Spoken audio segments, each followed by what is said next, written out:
Thank you for joining us, those coming in now, those already here. I am delighted to be introducing this next talk in the Innovation and Technology strand. It is Adventures in WhatsApp. Probably says it all in the title, but I'd like to introduce our speakers. So we have Anna Young and Kristina Smith from Bell Educational Services. Anna is a teacher and teacher trainer, and Kristina works on online course design and delivery.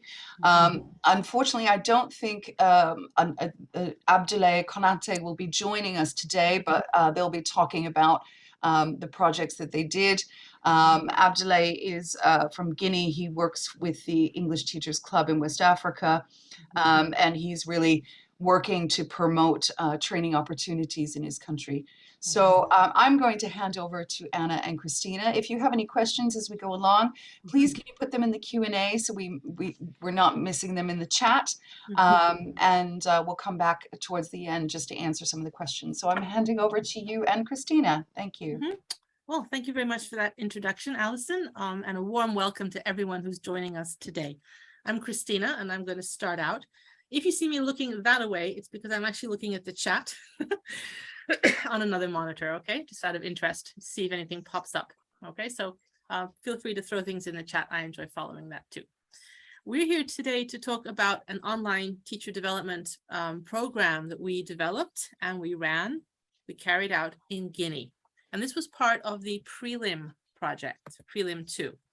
So let's just have a look at that. This was a project where 20 countries were matched with 20 course providers in the UK. So 20 countries got the benefit of this project. We were supposed to be designing an online teacher development program to increase teachers' confidence using English in the classroom. And at Bell, where we work, we were matched with Guinea. So we worked with the fabulous Guinea English Teachers Club. Let me give it a little bit of context about Guinea, and then we'll have a look at the course aims. And the main focus of our session today really is on the materials development and on the use of WhatsApp to deliver a teacher development project or course. And we'd like to share some experiences and learning points with you all. So Guinea in West Africa is a French-speaking country. French is the language of education and government there, although there are many, many other local languages spoken. We learned quite a lot about Guinea during the course of our project. And just to give you an idea of the size of Guinea, I love this website because it lets you superimpose a country somewhere else on the map to see the size. So Guinea is roughly speaking the size of the UK, approximately. Okay. The Guinea English Teachers Club, okay, was founded in 2019. And we can see that there are fewer than 800 registered English teachers in Guinea. French is taught at primary school in Guinea, and English is brought in now in secondary school, in high school. We can also see, though, that almost all of the English teachers in Guinea are a member of the Teachers Association, which is fabulous. This made it very easy to reach out and find teachers because they already had a WhatsApp group, a national WhatsApp group, as well as regional WhatsApp groups to be able to stay in contact with each other. And these are three people that we worked with very closely. Mr. Abdoulaye Konate, who was our go-to person for everything. Mamadi Sankanade, okay, who was an inspector of English programs and English classes. So he knew a lot about what was going on in the country and what was happening at the ministry as well. And Mr. Hussein Kebe was also an invaluable resource for us during the project. Sorry. There are some challenges and opportunities in working in a place like this. We found that teachers had very large class sizes. 120, 130 was quite normal. There can be a slightly mixed age group in a class. You might have a 3-year age range in a class, or 4 even, because there's a little bit patchier attendance for some of the years in Guinea. Because English is a lingua franca, the students were coming to English through French, which was maybe not their mother tongue, okay? So that added some extra levels of complexity. And in Guinea, there's some perhaps restricted access to some of the things that teachers in other countries take for granted, okay? So, you know, a photocopier, a lot of stationary equipment, you know, blue tack, these kind of things. We couldn't assume that teachers would have access to any of this. We had to start and assume that teachers had a chalkboard, a desk, and the students had desks and chairs, and that was it. We had to think about this quite carefully when we designed our materials and resources. Also, internet access can be quite patchy. We also found during the course that teachers would join, then they would disappear for a couple of days because their data package disappeared, then they would come back again. So we had to build that kind of thing into the course. On the positive, however, we had highly motivated teachers. Teachers were trying to register for the course even before we had begun to design it. Okay, and the ETA was super organized, and they found it very easy to reach out and engage with the teachers in the community. So overall, our aim was to improve teachers' confidence using English, okay, in the classroom. In general, teachers were teaching English through French, explaining things in French and then giving a bit of English and then writing in English on the board. It is kind of tricky to design a teacher language development course without talking about methodology. That is one of the challenges that we faced. We obviously had to have some classroom examples and examples of tasks to show what we were doing, but we had to keep telling ourselves, we mustn't go that way because that's methodology. We need to stay more with the language the teachers would need to be able to implement or use certain tasks and activities. The course was designed in blocks. I'll give you just a small taste here, the first 3 weeks. We had 2 weeks of coursework, and then we had a break week. And the break weeks are super, super important in an online course like this, in our opinion, because it gives the teachers a chance to try out some of the things and also catch up if they've had patchy internet with some of the course materials. We designed the course in a way that teachers with different levels of English would be able to engage with the materials as well. It is quite tricky to get accurate data about the language level of the teachers you're working with, in my experience. So it's better to design tasks that work across levels. We'll be talking about each strand of this course in a bit of detail going forward. The course materials, were delivered on WhatsApp. We had a training channel where Anna, mainly Anna, and sometimes me, posted the materials. Teachers could not comment or ask questions on the training channel because that would have made it very crowded and very busy. Instead, we divided the teachers into 4 class groups. We had about 100 teachers who registered for the course, and in the end, about 80 of them successfully completed the course. So we had 4 groups of approximately 20 people per group who were active on and off during the course period. And then we had a wonderful group of people. We called them course assistants. We didn't really know what we could call them. Mentors didn't seem to fit the context perfectly. And these are teachers and also people involved in the administration of the Guinea English Teachers Club, GTEC, who helped us to pass messages on, to call people who had sort of disappeared for a couple of days or a week maybe, just to check that they were okay, because we couldn't be sure if someone stopped posting, whether they were confused or whether their data package had run out or whether there was an illness or something like that going on. So the course assistants really, really helped us to monitor the groups in some detail. And if I'm missing anything, Anna, just interrupt me. Okay. All right. Well, I'll hand over to you and you can talk about the culture topics. Okay, yeah, so just to give a brief outline of what we did on the course in terms of materials and how it ran. We began every Monday, as Kristina showed in the table, with Culture Monday. So the aim of this was cultural exchange, to find out a little bit more about Guinea, to share a bit about British culture as well. And because of the levels of the teachers, this kind of task was accessible to everybody. So they could add as much as they were able to do or wanted to do. We chose 6 topics that we thought would be the most interesting in terms of cultural exchange. And the structure of those tasks were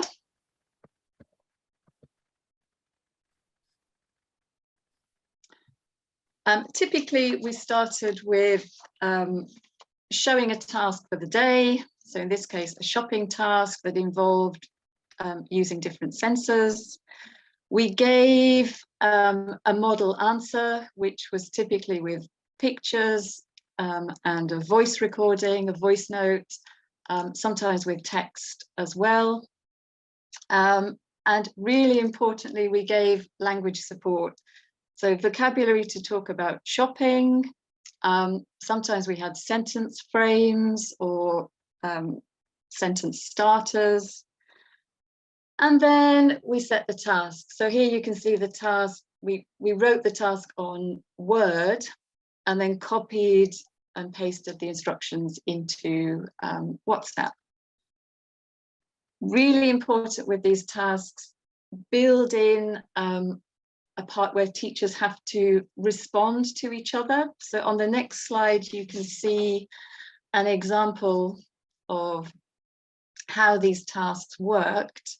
So we asked them to post about your market, show us pictures, tell us about it, and respond, whose market would you most like to visit and why? And here's an example of what they told us. I love this example because they've included sensors, smells, and whose they'd like to visit. So yeah, that was the aim of the culture strand. Mm-hmm. And that's probably one of my favorite parts of the course. Mm-hmm. We learned a lot there. Mm-hmm. Moving on to Tuesday to Thursday, Kristina. Yes, these are the topics that we covered on the rest of the course in terms of English language for the classroom. The first line, you, your students, and your classroom might look a bit vague, but one of the things we covered in there was, for example, starting your lessons and finishing your lessons in English. So ways of greeting students, ways of beginning the lesson, and some classroom routines, maybe involving the date or saying what the weather is like or something like that. We tried to build in tasks where teachers had a chance to see examples of typical functional language that they might want to use in the classroom. For here we have an example of eliciting, okay? Eliciting, asking questions, giving instructions, giving feedback, some classroom management kind of language. We had to be a little careful with the design because, of course, most teachers would be accessing this on a phone. So you have to keep the font quite large and you can't put too much on a slide. Yeah. At the beginning of every week, we had a list of the tasks that they would be carrying out, and we encouraged them to copy that and follow along and tick off the ones that they'd done so they would know where they were in the week's work. We had tasks for teachers to do involving classroom language, and towards the end of the week, we had something called A for activity. Those are highlighted in yellow. We give an example of a classroom activity that we developed where they could see how they could apply what we were showing them to the classroom, and then they could take the classroom activity to their own students and try it out in class. We also color-coded the slides. So the green slides are the input slides. These are introduced by the trainer with a voice note, and then the slide is put into the WhatsApp as a picture. The trainer also models the pronunciation of the sentences. And then we had a different color for the tasks that the teachers were going to do. So pink for something that they had to do themselves. This was a lot of fun, actually, asking them to think about how they would elicit and use, elicit these vocabulary items. And we just put one example up here. I like this because this is a teacher showing that he or she is going to bring some realia, some real objects into the classroom. And also the teacher doesn't assume that the students don't know it. The teacher is going to ask, because a student who does know it could actually teach the other students in the class, and by saying that word. So I think that's very nice. It shows a less kind of teacher-centered approach to the topic. Here's one of the activities that we did, a crossword puzzle, and that was very interesting to try. We had to think that if there's no photocopier available, and we're not going to be doing this on a piece of paper, it's going to be on the board. How would the teachers draw this on the board? It shouldn't be too big or too complicated. And we need to give them the language for the task as well. So what's 4 down, what's 5 across? We had to show step by step how this would look in the classroom. . Okay, over to you, Anna. Yeah, and I think also with the example with the crossword puzzle, giving them a dialogue of what they can actually say. What does the teacher say? What will the students say, to make sure that it works smoothly. So, yeah. And then we finished the week with what we decided to call Emoji Friday. So kind of to end the week on a lighter note. So we began every Friday with a short emoji task. These are the 6 example topics that we chose. It could also model a particular task that teachers could try with their students as well. And here's one example. They added emojis of what they were going to do at the weekend, as you can see on the screen. This led to follow-up questions as well. And can I say, when I delivered this part of the lesson, it was really, really nice, because quite a few teachers, probably about 10 teachers, joined me live. So when I set the task, when the warm-up slide appeared in WhatsApp, I could see emojis popping up in the group channels. So it was really nice to see that someone was actually there on the other side and responding. And then Friday continued with pronunciation. So we had Emoji Friday and then Pronunciation Friday to end the week. And we included this strand to help teachers feel more confident using English, especially with drilling and modeling of grammar and vocabulary, and also to add maybe a more challenging aspect or raising awareness part of the course. So typically we modeled language through voice notes and lots of practice for the teachers. A typical structure for this session would be, raising awareness, input with how to show stress, and then some activities to do. So this was one based on the topic of animals, typical animals from Guinea or the course book. A task for the teachers to do: how many syllables, where's the word stress, where do the animals live? Do they live in the 1-syllable house or the 2-syllable house? And lots of modeling, lots of time for the teachers to practice and feel confident with that language. And then they took the same activity into class with their students, with the animal house activity. And then to stretch them a little bit further, the Animals in Guinea task, where they did a little presentation about animals in Guinea, using the vocabulary, focusing on word stress, using sentence frames as well. We can't show the videos because of data protection, obviously, but these are some stills from the videos that showed what they were able to do. They were amazing. The students just melted my heart. It really did. And to end off the week, every teacher completed a reflection task. So looking back, what had they learnt in the week? What goals did they want to set themselves? Here's one example of teachers who wanted to improve instructions. And then in the break week, the teacher tried out these different instructions and uploaded photos of what they'd done. So it was really, really nice. That was the week, with one extra bit, Kristina, about... Yes, that's right. So all of the material here on WhatsApp, it kind of worked synchronously and asynchronously at the same time. As Anna has said, some teachers joined in the class kind of live. We did it at 3:30 in the afternoon. So that was a time when teachers were not teaching anymore, and they would have had time to potentially go home and sit and follow the lesson live. But it didn't matter if they didn't follow the lesson live and post their things in the class WhatsApp groups. They could come back and do it later. So it worked really time-wise, synchronously and asynchronously. We had teachers in the break week going back and making up work that they'd missed earlier on.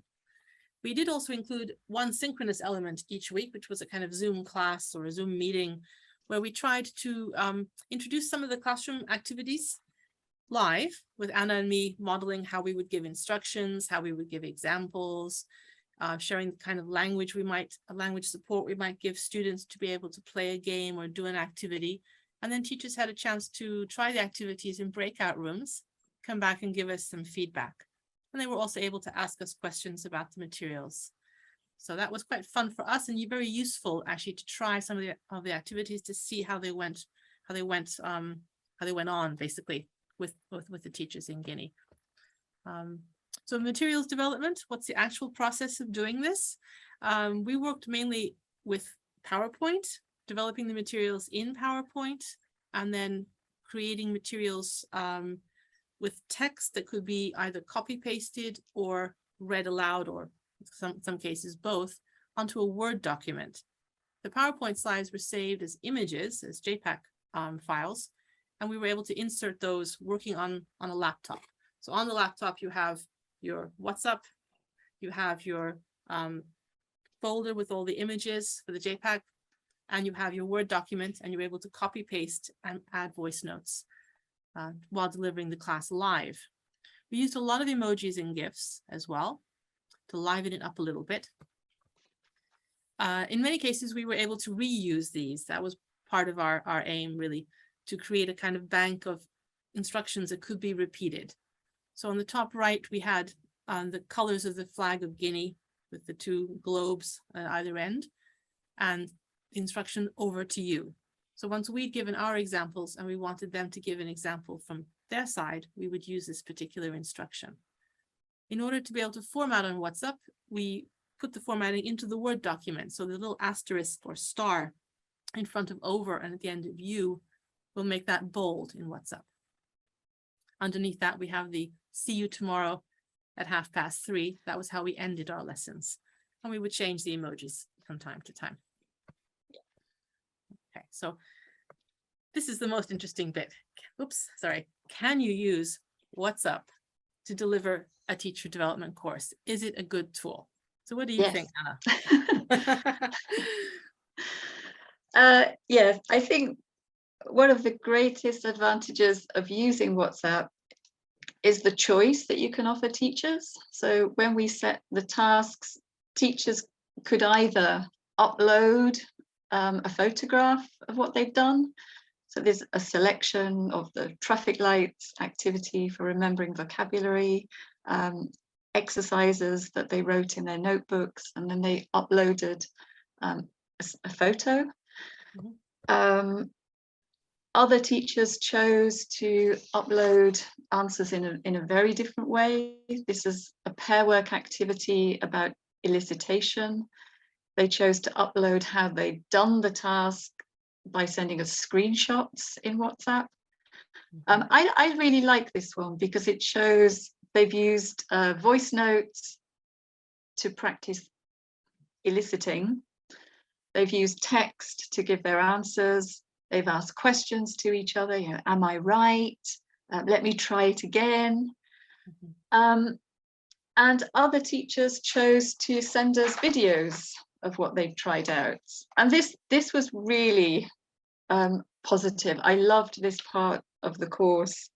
Of course, we can't show the videos, but these are examples of a teacher trying out bingo, which they'd adapted from 6 squares down to 4 squares because of the class and the time.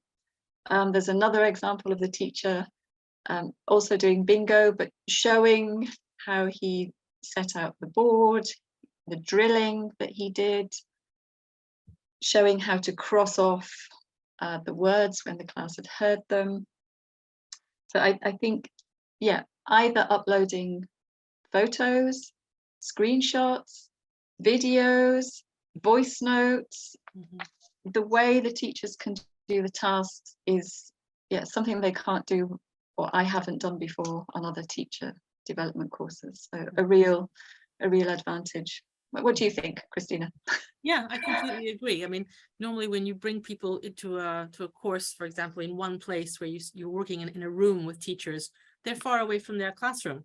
So you're working together and you're trying activities and trying things out, but you don't really know if they're going to be able to go back to their own country and use those things and how they're going to be used. Okay, we don't have the contact with teachers when they leave. So I love working with teachers like this because I really feel I'm right next to them through the whole process.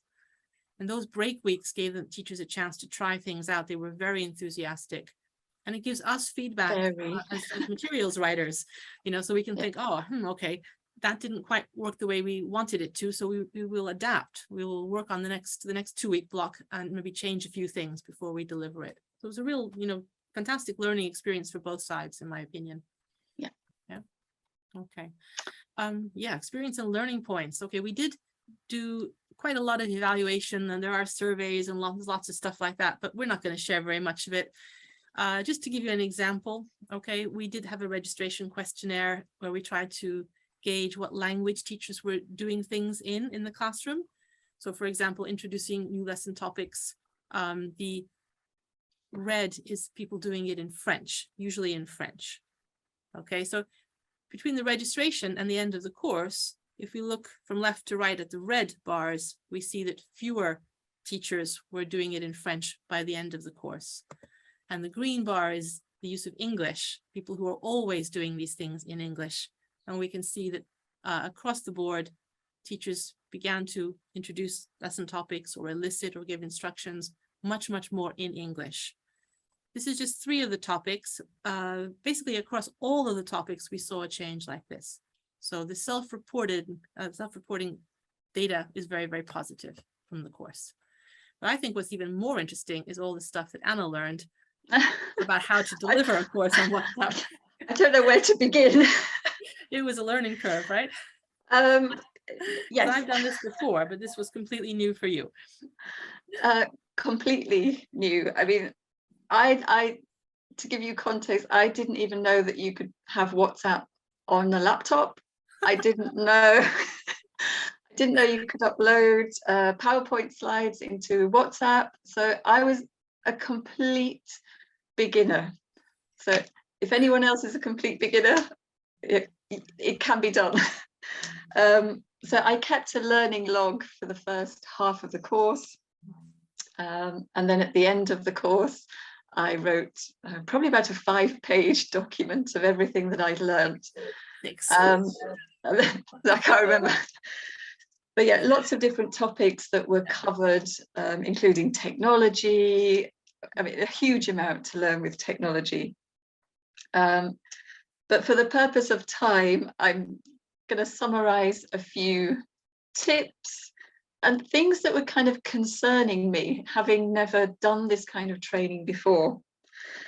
So my main concern was rapport. How on earth are teachers going to bond in social media in an online teachers course? Easy solution. I didn't need to be worried, mainly because the teachers in Guinea were so open and motivated. And so the task that we set was like a task we would set with any teacher development course. So a getting to know you task. This one was about finding out favorite things. And really importantly, from the beginning, follow-up questions. Without those follow-up questions, I don't know if they would have asked them. I don't know. They wouldn't. But really important to set in the task follow-up questions. And there's an example that you can see from the teachers. So task design, massively important for building rapport. Kristina has mentioned this already, but find out as much as possible about resources available. Typically a big long chalkboard, student notebooks, and students, which of course are the best resource we can have. But bearing in mind the resources led us to thinking about the instructions and the tasks and things that we could do with the teachers. And I think sometimes some of the activities that I assumed would be known, like bingo, crossword puzzles. Sometimes a few areas of confusion came up. So this led us to rewrite some of the tasks and some of the instructions. So advice, take photographs of exactly what you want the teacher and the student to produce. So we had examples of what the board could look like, and examples of, here you can see the bingo boards, to really emphasize that every student or every group of students should have a different board. They choose their own words. They don't all write the same words. So having this photograph helped to explain that. A photograph of how to cross off on the board, and a photograph of the final completed bingo board. This next tip is probably my biggest tip: time management. It is very, very easy to get kind of overwhelmed with the number of messages. 130 is nothing. And I think in the first week, I spent a very long time looking at every WhatsApp channel. What were the teachers doing? What were they saying? What was happening? I was very, very curious. And I think in week one, yes, it's okay. And to make sure that every teacher receives a reply from the trainers. After that, I would suggest, a limit of maybe 1 hour a day with each group. Read the comments, respond at the same time, and collect any important information in case you have to write a report. Collect it then, not at the end, because going back at the end of 8 weeks is quite a task, isn't it? Yes. Yes, time management is definitely an important thing. I would completely agree with you on that one. And it was a little bit weird initially, delivering lessons on WhatsApp, speaking to the computer, wondering, is anyone there? But it does get easier, it does get more natural, and like any other teacher development course, start the lesson chatting. Are they okay? What did they do last night? What did I do? I'm British, talk about the weather. Special days that came up. International Book Day happened while we were doing the course, so a little bit of that. So yes, start with a voice note, end with a voice note. Be human. There is somebody there. There is someone listening. I think kind of delivering these lessons is almost like delivering a radio program, because you're sitting talking to the computer, but you don't actually know if there's somebody at the other side listening to you at that particular moment. So it takes a little bit of time to get used to doing that, I would say. Yeah. But I mean, yes, it was a massive learning curve. But for me, because it was my first experience doing this kind of training, I think it's the immediate impact that the courses have. And typically my experience has been teachers will come to Cambridge on a 2-week teacher development course. They go home. I don't know what they can try. I don't know the impact on the students. With WhatsApp, the teachers were uploading the videos, uploading also what the students had produced. So the immediate impact on the teacher, and ultimately the immediate impact all of this training was having on the students, was just so good to see. And teachers adapting the tasks to suit their class. I just loved this part of the course, and the cultural exchange. We learned so much about Guinea and the teachers, but it is thanks to the teachers that we got so much back from this course. I'm going to get all heart melty. Kristina, over to you. Okay. we felt that this kind of micro learning on WhatsApp really works quite effectively because teachers are doing the tasks when it's convenient for them and they have time to try the activities in a break week. They have lots of choices about how they are going to respond to the tasks. They are encouraged to use whatever language they have. It doesn't matter, what level the language is, and we were not there doing grammar lessons or error correction or anything like that. It was all based on fluency and just activating the English that they already can use.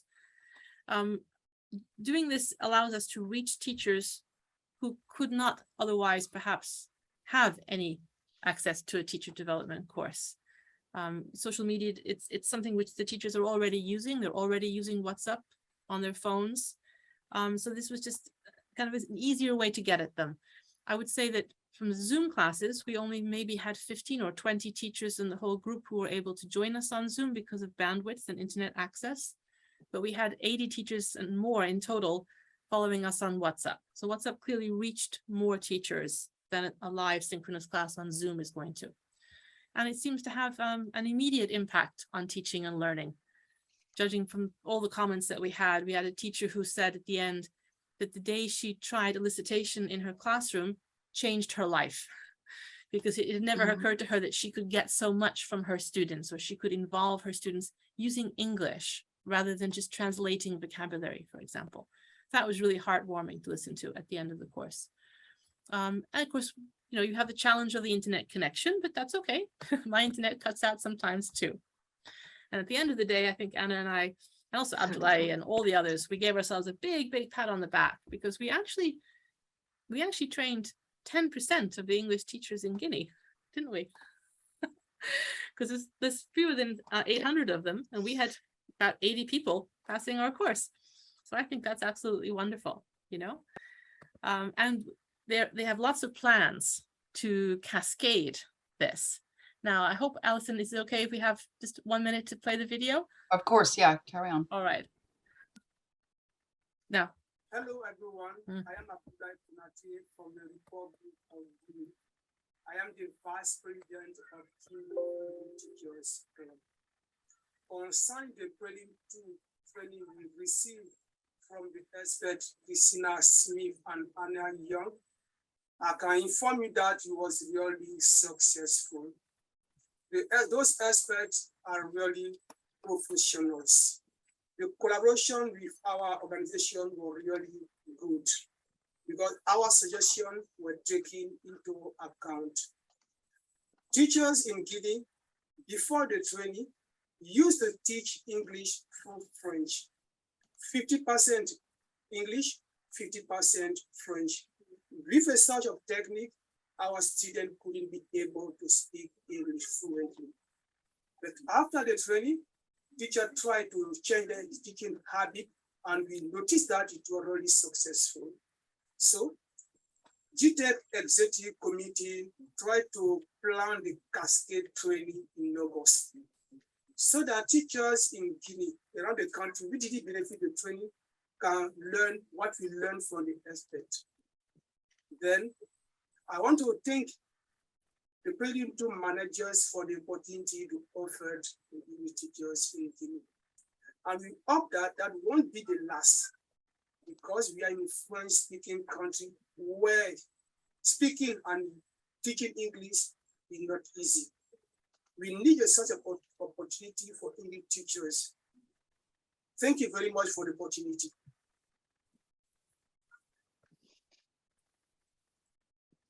And thank you. I think we really want to say, we really want to say thank you to all the wonderful teachers, right? These dedicated teachers who've participated in the course and shared. The teachers were absolutely amazing. And I think it was their motivation, their dedication, and it was fantastic. Yes. So if anyone would like to reach out and contact us, of course, we're very, very happy to talk to you about what we did. I'm certainly up to having a Zoom call or a chat on WhatsApp. I should probably put my phone number up there instead of my email, right? And to share in more detail, or to help you kind of kickstart something like this in your own country, just feel free to reach out. Okay, thank you so much for coming along today. I hope we haven't gone terribly, terribly over. Do we have time for one question? Is there any question we should answer, Alison? We do. We have a couple of minutes because we're going into a break time, so people will Okay. have a proper break and something to eat, which I certainly will because I haven't eaten. That was such a brilliant story. And Anna, when you said, "Oh, I'm getting a little bit teary," I was almost like, "Oh, it's so nice to that message from Abdoulaye at the end was just absolutely brilliant." So thank you, both of you, for a very, very interesting session. And I think that, as you can see from the chat, everybody was like, "Oh, wow, great." A couple of questions. One is, what if you don't have access to WhatsApp? Are there other ways, other things that you can use if it's not used in that area? So that was one of the questions that came up in the chat. Yeah, I mean, I've done this with other countries. I have done this in quite a few different places with different formulas and different combinations of tools. Telegram is very good. In many ways, I prefer Telegram to WhatsApp, but because WhatsApp is used so heavily in Africa already, it made sense to us to use something that teachers were already familiar with. They wouldn't need any special training to use it. But I've worked with Telegram, and that's also fantastic because it's cloud-based. Okay, whereas WhatsApp is on your phone, and so when you're actually clogging up your phone with all that information, the pictures and the data. Okay, whereas Telegram is not like that, and Telegram has some other kind of affordances, as they say, that we can use. You can use almost anything you like. I've used a website in some cases that works better, a Google site that is not password protected, but is only accessible to the people who have the link. That can also work. I think you need to use whatever social media tools or whatever simple tools are available to the teachers where you're working. And you need to think whether they need any training to use those tools. So that as long as you use the thing that they're using in their day-to-day life to talk to their friends, it's going to be quite easy for them to adapt, I would say. Yeah. Brilliant. And you've actually kind of answered a couple of other questions as you were speaking there, because it was that kind of, it's people's willingness to maybe mix work and, with personal life on a certain platform. So I think it's kind of, answering the needs of that particular group and what they want to do, right? But you've given some other alternatives as well. So, okay, I'm going to wrap up there because people are probably anxious to have a little bit of a break. Thank you so much again for joining us. Thank you. Yes, thank you.